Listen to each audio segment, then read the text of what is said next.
Kalau itu saya tidak tahu persis ya, tapi ini kan bentuk penghormatan dari Presiden Prabowo kepada Presiden Jokowi. Karena sekali lagi ya kita semua tahu bahwa Presiden Prabowo ini adalah keberlanjutan dari pemerintahan Pak Jokowi. Bahkan di saat transisi dari Pak Jokowi ke Pak Prabowo itu sangat mulus dan sangat membantu Pak Prabowo. Sehingga harapannya setelah Pak Prabowo dilantik hari ini tadi, Pak Prabowo segera mengumumkan kabinet, insya Allah besok kabinet dilantik, itu bisa langsung bekerja. Karena APBN 2025 itu yang disusun oleh pemerintah Pak Jokowi sudah disesuaikan dengan rencana kerja Pak Prabowo Subianto.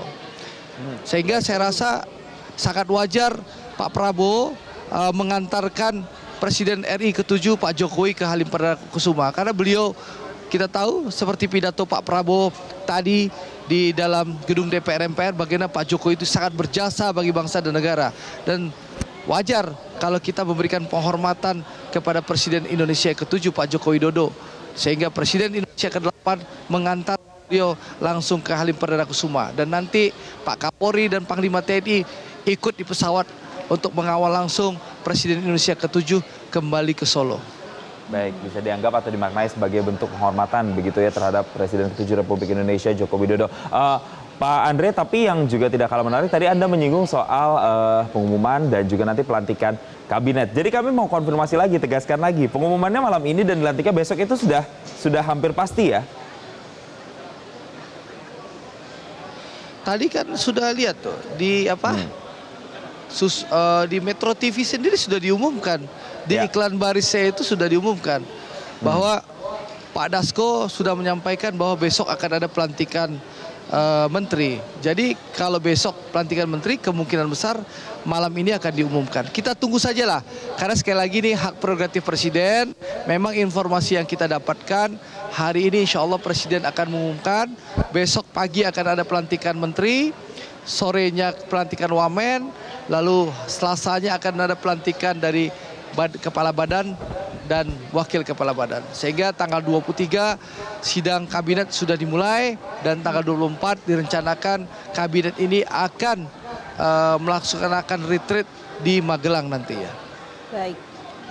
Mas Burhan, ya. Kita kembali membahas kalau kita lihat visual saat ini tadi juga sudah disinggung oleh Pak Andre terkait bagaimana Presiden Prabowo ini akan mengantar Presiden Jokowi menuju Bandara Halim Perdana Kusuma. Bagaimana masyarakat bisa memaknai gesture ini? Karena ini cukup berbeda dengan periode-periode sebelumnya.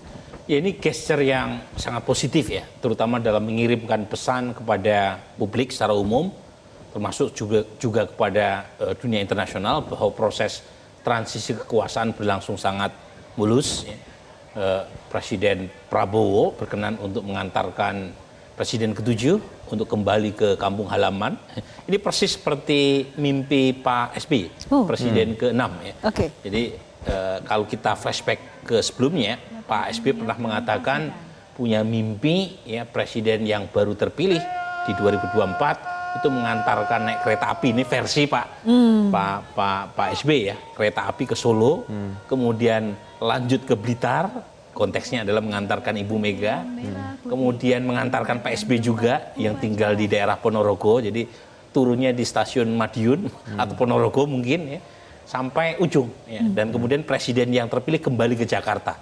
Itu satu ilustrasi, satu analogi yang kira-kira Pak SBY ingin mengatakan proses transisi itu berlangsung sangat mulus, betapapun masing-masing punya garis politik dan rute yang berbeda. Tetapi ekspektasinya itu diharapkan memberi semacam semangat ya kepada masyarakat. Tapi lagi-lagi yang kita saksikan tadi satu jaman pidato Pak Prabowo dalam pelantikan beliau sebagai presiden, itu satu janji yang harus dia penuhi.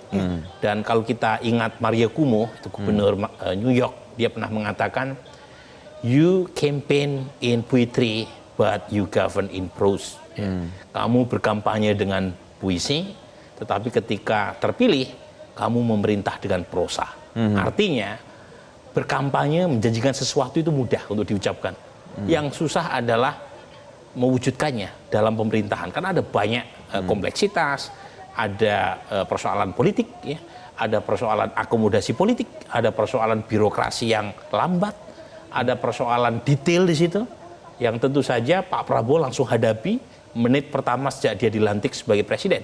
Dan kalau kemudian beliau punya komitmen untuk mempercepat proses pembentukan kekuasaan, mengumumkan siapa yang jadi menteri, siapa yang jadi wakil menteri, kepala badan, kemudian langsung gaspol, ya kita apresiasi. Meskipun lagi-lagi saya dalam banyak kesempatan mengkritik soal postur kabinet yang terlalu besar, tetapi sebagai bagian dari hak prerogatif presiden, kita kasih benefit of the doubt, ya.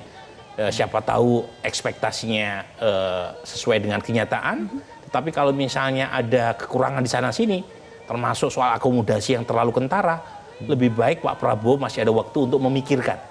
Karena jumlah 109 yang diundang di audisi kemarin itu menurut saya terlalu besar, dan itu akan menyulitkan Pak Prabowo sendiri, terutama dalam proses